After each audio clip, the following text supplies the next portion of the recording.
Welcome to my house. Welcome to the Structure Talk podcast, a production of Structure Tech Home Inspections. My name is Reuben Saltzman. I'm your host, alongside building science geek Tessa Murray. We help home inspectors up their game through education, and we help homeowners to be better stewards of their houses. We've been keeping it real on this podcast since 2019, and we are also the #1 home inspection podcast in the world, according to my mom. All right. Good to see you again, Tessa. Hey, good to see you too, Reuben.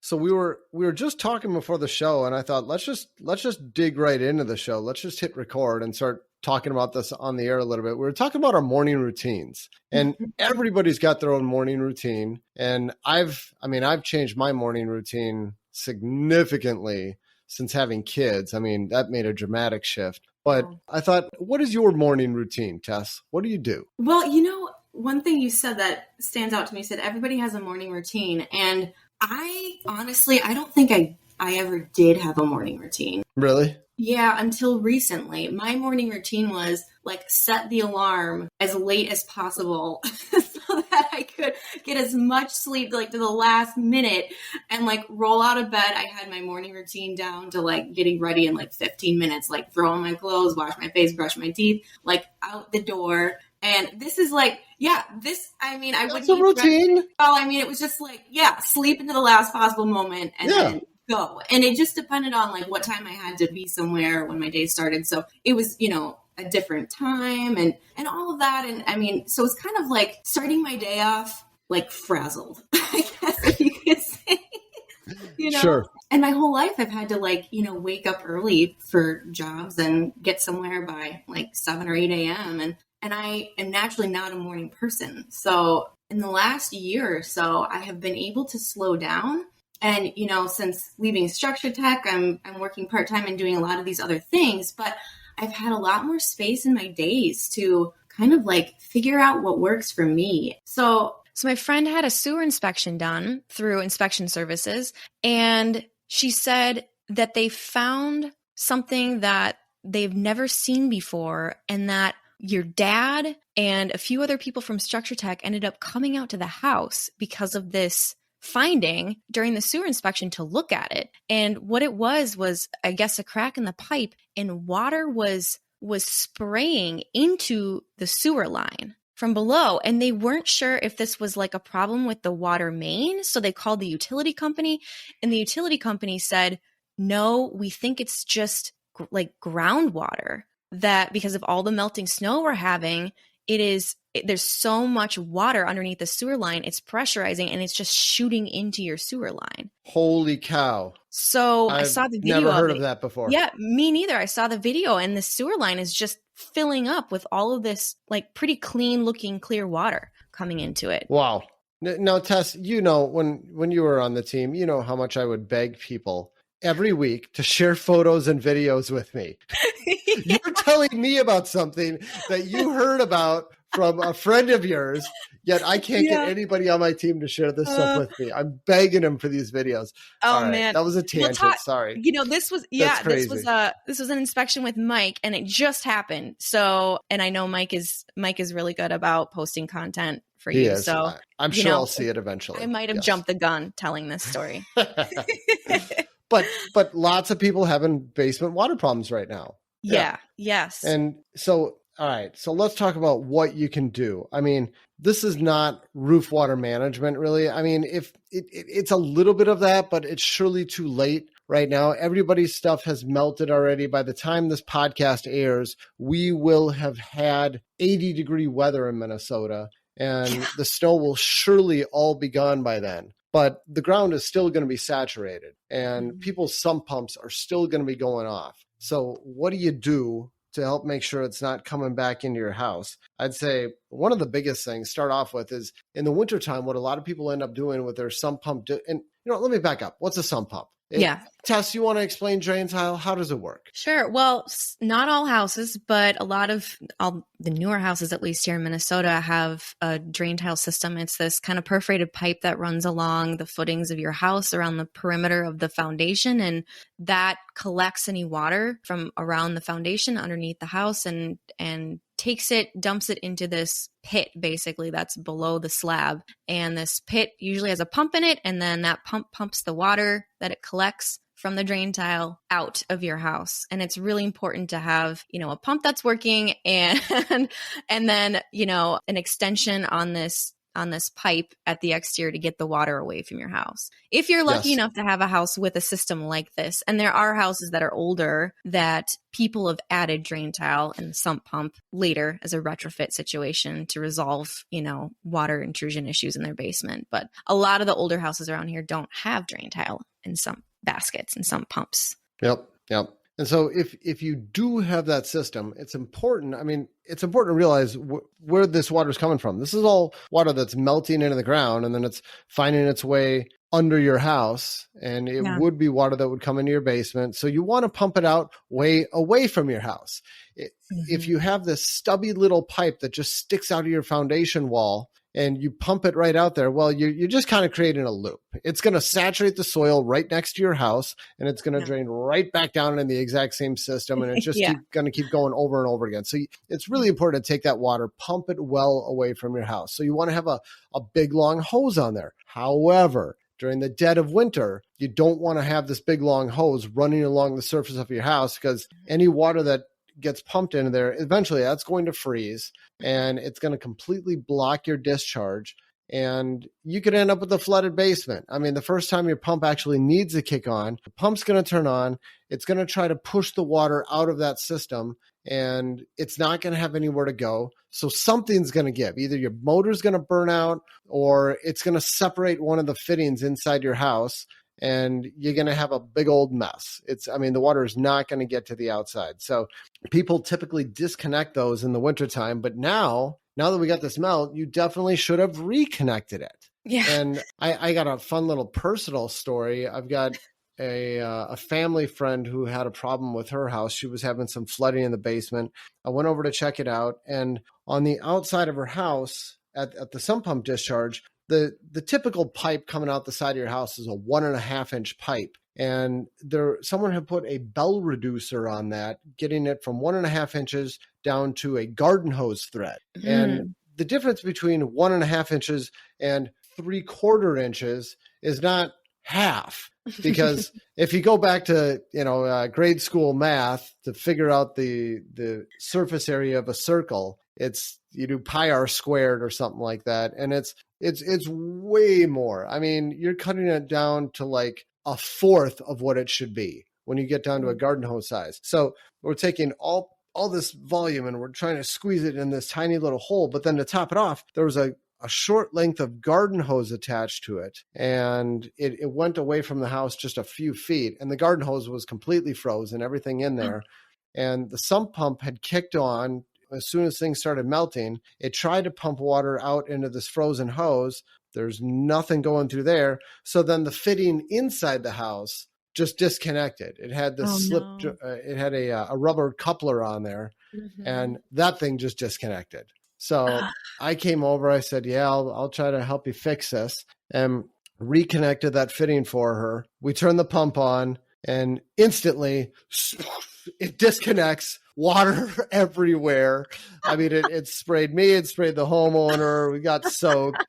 And I went, we got a problem at the outside. So then I wasn't dressed for it, which is why I didn't check first. But then traipsed through the snow in my tennis shoes to check out what's going on at the outside. I'm like, yep, this is it. So ended up disconnecting the garden hose. And that was all I could do. I tried unscrewing the bell coupling or the bell reducer, but I didn't have a wrench with me, and I couldn't get it. I said, all right, well, we're good enough for now. It's going out this tiny little hole. It's going right next to your house. Yeah. But it's better than nothing. At least your basement isn't flooding anymore. So I'll be back. And then I come back another time and I bring my wrench with me. I'm like, all right, we're going to get this bell reducer off there, put my pipe wrench on there, give it a little crank. What do you think happens, Tess? Does the pipe crack? The pipe completely came apart inside the wall. Yes. And I'm like, this could not be any worse. Yeah. Yes. Yes. And I don't know. Luckily, I had brought along exactly what I needed to fix it. Like I had brought a Oh my rubber gosh. coupling and I had brought a short length of pipe. It just, You're I don't know kidding. how it Of worked course out. you did. Of course you did. Yeah, I just got super lucky. Like Oh my gosh. I grabbed my wrench and I just saw this stuff sitting there. I was like, I should just grab this just in case. I don't know why. Something tells me to bring it. I was able to get it connected before the sump pump, filled her wall with water. Oh But my gosh. and then Wow.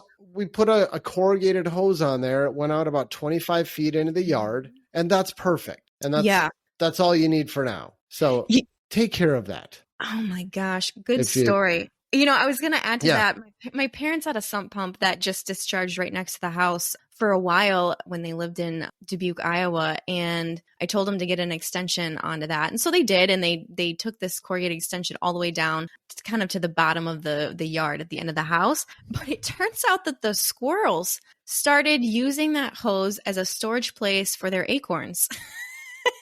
Oh no. Oh no.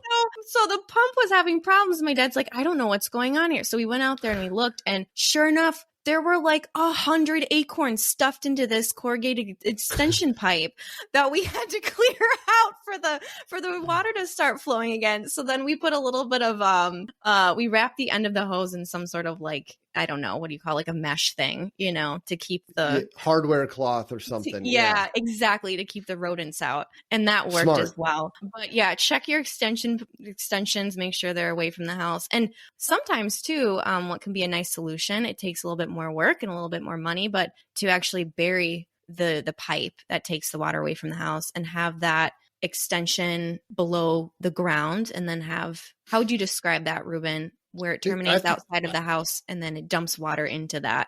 I think you did a great job of describing it, and it's going to terminate at daylight, is what a lot of people say. You want to daylight your termination. Yeah, it means you don't have this ugly corrugated pipe running across your lawn that you got to mess with every time you mow your lawn, and people tripping over it and all that. It's a nice cosmetic upgrade to dealing with all that. Way more nuisance, and I totally agree with you. I've done that. I have had that at every house I've lived in. I had that when I used to live in Minneapolis. I did that just for my downspouts, so I wouldn't have downspout water dumping into the backyard. I'd have an underground system that took it to the front yard. Did it at my last house. And somebody else, the previous owners, did it at the house I'm in now, and it's a great way of doing it. And it's not really that big of a deal. I mean, I did it at my last house when I was in Maple Grove, and it took me half a day tops. I mean, it was a matter of just getting a shovel and cutting the sod, just doing one slit in the sod,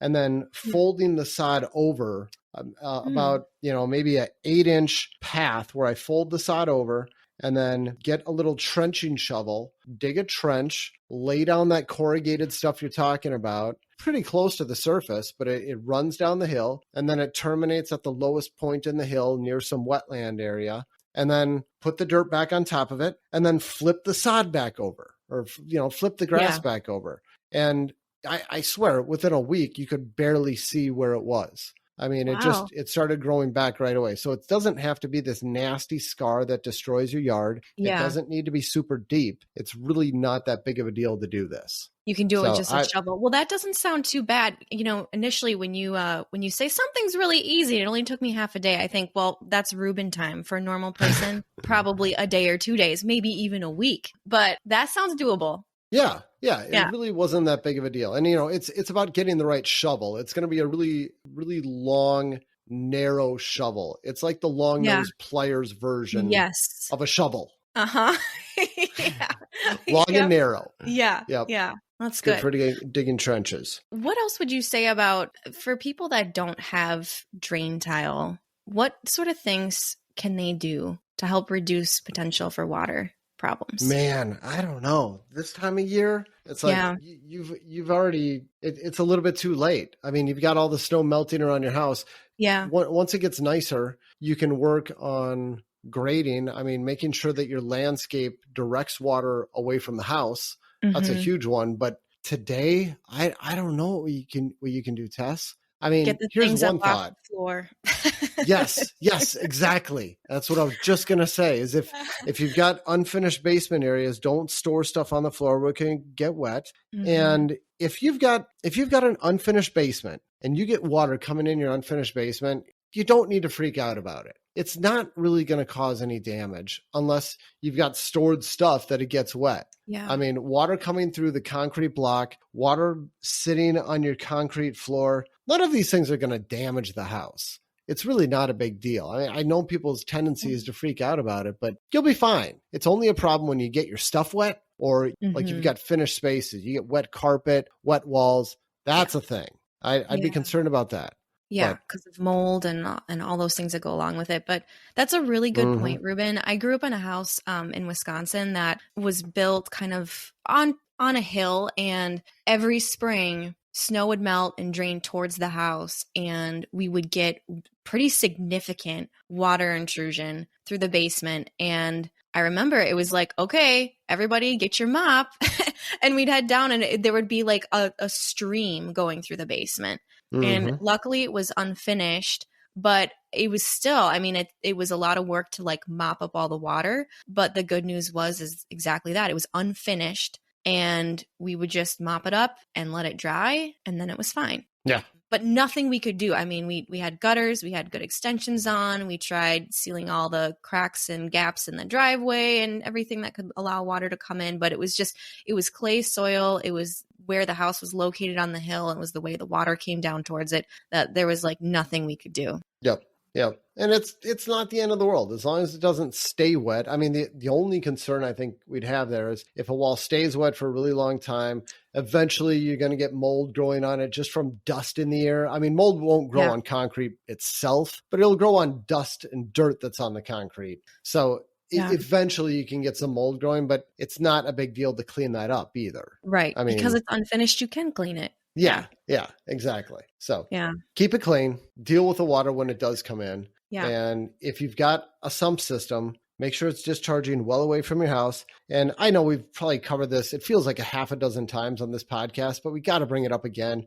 Make sure your sump pump is working. Test it out periodically. If you don't hear it discharging frequently, I mean, go in there, lift the float, make sure it kicks on, and look into a backup system. If you know that you have an active sump pump, you need to have some type of contingency plan. I mean, maybe it's a simple $10 alarm. You can buy these alarms at Home Depot where you got a couple of wires that sit in your sump basket. You do it somewhere close to the top of the sump basket. And if the wires touch water, an alarm goes off. Just lets you know your pump failed. If you want to go fancier, you could install a backup pump where you have a secondary pump powered by a battery that's going to be installed higher in your sump basket. So if your primary pump fails, you've got something else that's going to pump the water out. I mean, that's an even better option. And that might be something. Like you said, that's something to think about if your sump pump is going off a lot in your house. And we've come across that frequently in the Twin Cities area, especially in certain neighborhoods where the water table is higher, where like I've been in an inspection where the sump pump goes off like every 30 minutes, you can hear it kick on. If your sump pump fails, you're in a lot of trouble. So definitely think about getting a backup pump. Yep. Think about that. And at a minimum, get an alarm. Yeah. Just so you know about it. So you can go down and panic and watch all the water flood your basement. You can at least do something. Yeah. Man, what would you do if that happened and you don't have a secondary pump backup and the water alarm goes off? Like, what would you do, Reuben? WWRD. What would Reuben do? Well, personally, I have a little device that connects to a drill. It's like this little drill pump where you can connect a garden hose to either side of it. It's like a $10 device, maybe 20. And you stick a garden hose on one side, a garden hose on the other, and you hook up your power drill to it and you pull the trigger and it pumps water through the hoses. So, I mean, I would start with that and I would pump water out of my sump pump into the floor drain. Now, technically, you're not supposed to take rainwater and put it into your municipal sewer system, but emergency like this, I'm putting it in my floor drain. You can bet I'm doing that. And I would pump all the water down as low as it needs to go. And then I would grab my wife or one of the kids. I'd say, you hang out here as needed, pull the trigger on this drill and pump the water out. I'm going to the store to get a new sump pump. Oh And, my gosh. I mean, I ended up having to change my pump out last year. I think I talked about it on this podcast. Remember, I was doing a mock inspection on my house, and I went to demonstrate on video how to test a sump pump, and my pump just buzzed. Like by just a freak occurrence, I determined I had a bad sump pump doing a test inspection on my own house. So I ended up replacing it. And, really, it's not a big deal to replace a sump pump. I mean, How much does it cost? This is a 15, 20-minute project. I bought a good one. I probably spent $200 on it. Okay. Bought a higher end one that I didn't want to fail. Yeah. So, and how long will that last? It's not a big deal. I think it may have come with a 5-year warranty, maybe 3-year. I don't remember. Okay. I don't remember. A few years. I might. Yeah, I might be confusing it with my garbage disposer. I just recently replaced that too. Well, the main thing is, I mean, a pump isn't supposed to last for like 10 or 15 years, is it? I don't know, Tess. I don't think so. I mean, I think a big thing is how often it runs. Okay. I think that's a big determinant of the life is how often does it kick on and off? Yeah. Yep. And the more it runs, the faster it wears out. That's an amazing emergency plan that you have. How many people have one of those little pumps that's powered by a hand drill? That's pretty cool. Nobody. But, I know. But it's a cheap little device. And I'll tell you, if I didn't have one of those, then I would be going to the store. My family, their plan would be, here's a large pitcher, dunk this in there and scoop water out. Bail it out. Pitcher by pitcher. Y'all have fun. I'll be at the store. Yeah. Classic. Yep. Well. Yep. That would do it. Hopefully those are some helpful tips for people, and hopefully there's some practicality in some of our stories there for people that are dealing with water in their basements this spring. Yeah, and if we missed anything, please write into the show. As always, you can always email us, podcast@structuretech.com. Yeah. We love to hear your comments. Yeah, we'd love to hear from you. All right, Tess, as always, great to see you. Good show. Hope this will help a few people with some basement water problems. Agreed. Thanks for listening, everybody. We'll catch you next time.